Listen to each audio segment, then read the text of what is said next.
Yesi, Feni, dan Surya lagi menghadiri konferensi bisnis penting. Coba deh perhatiin tangan mereka. Menurutmu, siapa nih yang tajir melintir?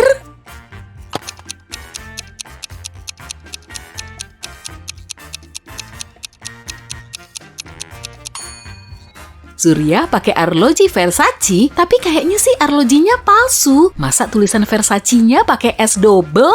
Gelang Feni emang segambreng, tapi kalau kamu perhatiin baik-baik, di permukaannya ada banyak goresan. Jadi perhiasannya itu cuma disepuh emas. Sedangkan Yesi cuma pakai satu gelang perak bermerek Tiffany. Berarti dia nih calon miliarder kita yang paling cocok. Riko nemu cincin berlian gede di lantai sebuah butik. 3 cewek langsung datang buat ngeklaim perhiasannya. Desi ngeliatin anting bermata berlian kuning, lalu bilang kalau cincin itu udah seset sama anting miliknya. Winda bilang itu cincin pertunangannya. Kemudian Yuli ngaku kalau cincin itu milik neneknya. Kamu bisa bantu Riko nyari tahu pembohongnya kan?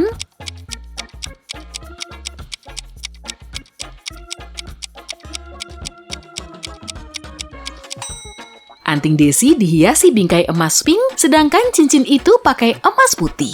Jelas nggak cocok sama sekali kan? Winda udah pakai cincin tunangan di jari manisnya. Jadi, Riko harus ngembaliin cincin itu ke pemilik aslinya, yaitu Yuli. Rizka, seorang manajer di restoran mewah, sekembalinya dari jam istirahat, dia ngeliat pelayannya Tommy lagi cekcok sama Nani, salah satu pengunjung restoran. Nani bilang dia udah pesen hidangan makan siang combo, tapi Tommy beralasan kalau cewek itu cuma pesen croissant. Sebenarnya sih Rizka tahu banget siapa pembohongnya. Apa kamu bisa nebak?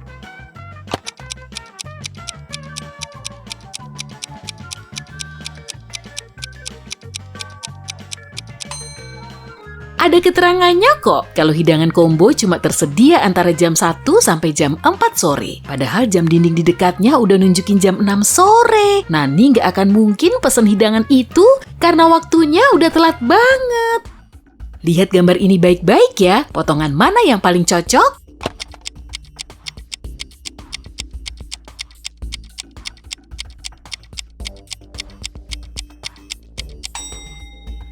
Kubus yang ini, tapi posisinya perlu diputar dulu biar pas.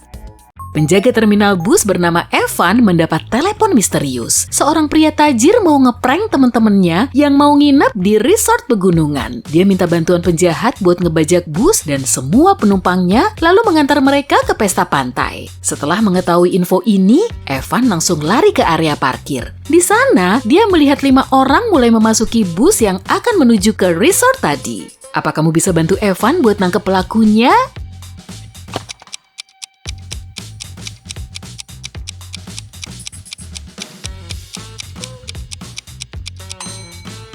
Lihat cowok di sebelah kanan ini deh. Pakaiannya nggak cocok banget buat main ski di gunung. Itu sih baju pantai. Rudy diminta jadi fotografer di sebuah butik mewah. Saat lagi motret baju, tiba-tiba dia mendengar teriakan. Kemudian terlihat 2 cewek lagi rebutan tas mahal yang masing-masing bernama Lucy dan Lily. Keduanya ngotot kalau mereka udah naruh tas pilihan mereka di meja kasir. Tapi Rudy tahu kok siapa yang udah bohong. Gimana bisa gitu?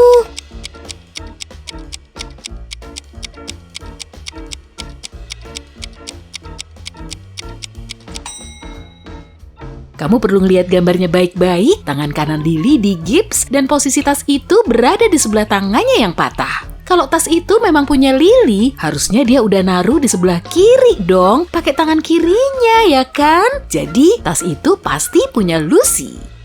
Lihat gambarnya baik-baik. Menurutmu gambar mana nih yang paling identik?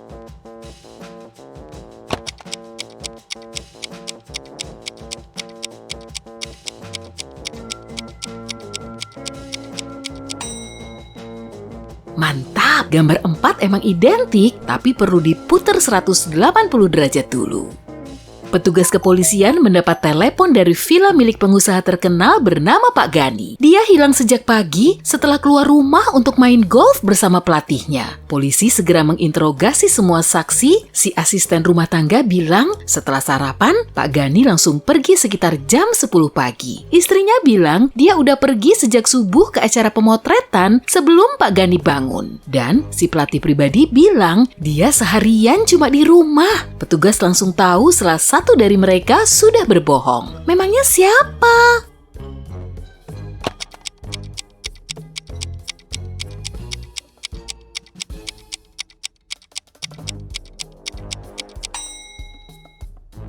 Jelas pelatihnya dong, dia kan harusnya menemui Pak Gani.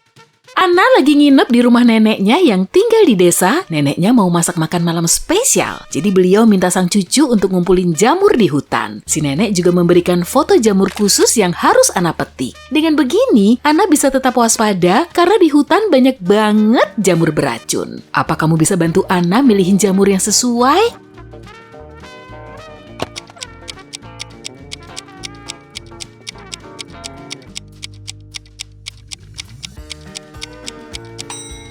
Bagus, jamur nomor 3 kelihatan paling aman. Jody dan Hendra lagi nonton dangdut di kampung sebelah. Kedua cowok itu langsung naksir sama si biduan Tiara. Mereka kemudian ngajak Tiara liburan naik kapal ala-ala Titanic. Saat mereka sampai di dermaga, masing-masing cowok itu langsung ngaku sebagai pemilik kapal. Bantu Tiara nemuin pembohongnya dong, biar dia nggak dimodusin terus.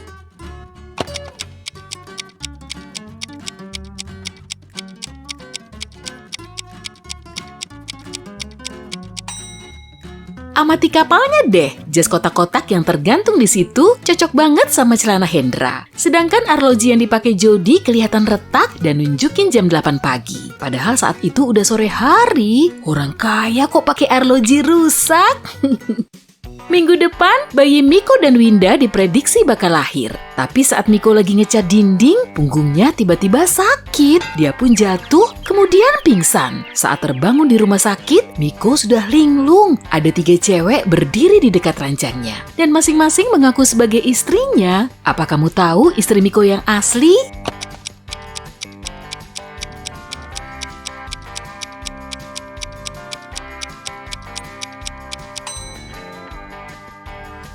Perut cewek ini masih terlalu kecil lah untuk ukuran bumil yang mau lahiran seminggu lagi. Cewek ini pakai high heels bertali, sedangkan sepatu cewek ini nggak ditali. Pasti dia nggak bisa ngiket talinya sendiri karena perutnya udah membesar. Lihat gambarnya baik-baik ya, biar kamu bisa tahu keunikan dari kucing ini.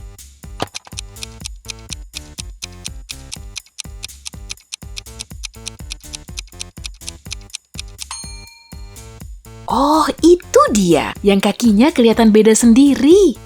Tina punya 5 kakak perempuan. Suatu malam, dia terbangun oleh suara berisik yang berasal dari kamar salah satu kakaknya. Kemungkinan sih, itu suara pintu yang dibanting. Salah satu dari kakak Tina pasti udah keluar rumah setelah lampunya mati tuh. Dia pun langsung ngecek ke kamar mereka. Setelah sampai di masing-masing kamar tidur, Tina ngeliat semua kakaknya tidur pulas. Bantu Tina nyari kakaknya yang malam-malam berkeliaran dan bikin gaduh dong.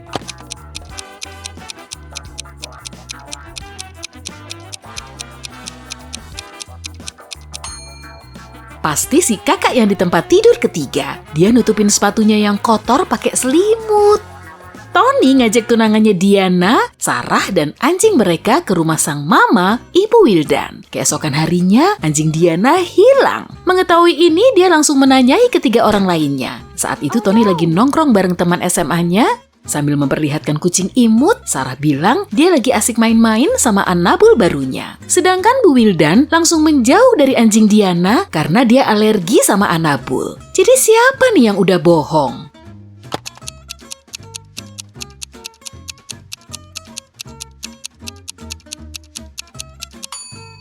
Bu Wildan ngadi-ngadi soal alerginya tuh. Kalau emang punya alergi, dia pasti nggak akan tahan berada di dekat kucing kan? Betty punya 3 anak. Suatu hari tetangganya Laura ngasih tahu kalau dia melihat salah satu anak Betty di klub malam. Tapi Laura nggak begitu hafal dengan namanya. Padahal Betty nggak ngebolehin semua anaknya main-main di klub malam. Lalu Betty menanyai ketiganya. Sinta belajar semalaman di perpus, Gina keluar bareng cowoknya Alex, tapi dia pulang sebelum tengah malam. Sementara Karin maraton drakor di kamarnya. Jadi dia nggak mungkin keluar rumah kan? Siapa yang udah bohong?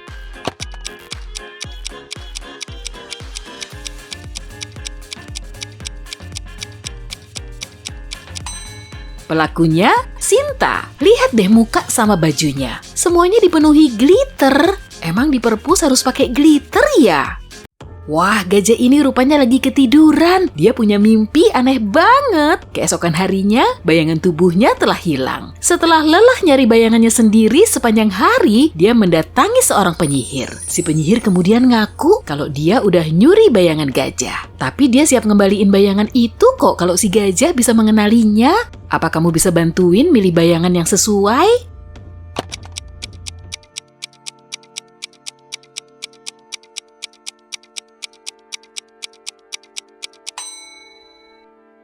Ya, yang bener bayangan kedua. Christine dapat pesan anonim yang infoin kalau salah satu gurunya vampir. Lihat gambar ini ya, apa kamu bisa ngebantu Christine nemuin vampir yang asli?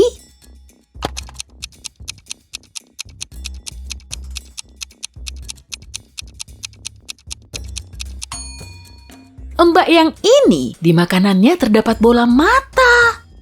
Yani menghubungi polisi karena seseorang telah membobol rumahnya dan menggasak koleksi perhiasannya. Saat mendengar langkah kaki di lantai bawah, dia lagi keramas di kamar mandi. Lalu dia turun untuk ngecek dan berangkasnya terbuka lebar, sementara perhiasan di dalamnya udah hilang. Setelah petugas mendengarkan kronologinya, dia malah menahan Yani. Memangnya kenapa?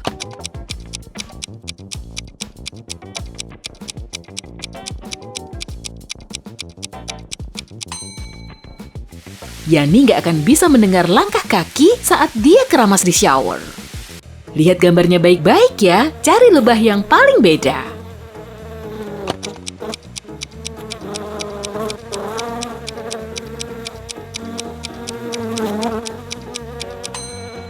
Nah, ini garis hitamnya kelihatan paling sedikit. Johnny dan Sarah mau ngerayain hari jadi mereka di pedesaan. Di pasar setempat, mereka beli semangka besar dan setelah sampai di pantai, mereka memotong buah itu lalu menikmatinya. Rasanya manis dan seger banget, sampai-sampai mereka bisa ngabisin 3 iris. Tapi beberapa menit kemudian, Sarah malah jatuh sakit. Johnny langsung melarikannya ke rumah sakit. Dokter bilang semangkanya beracun, padahal Sarah dan Johnny makan semangka yang sama. Kok Johnny masih sehat-sehat aja?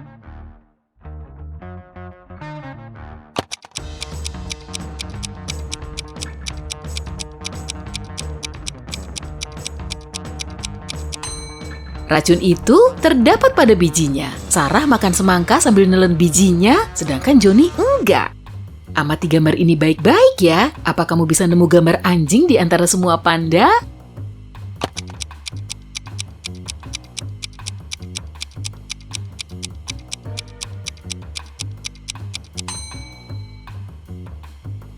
Si mungil ini jelas bukan panda.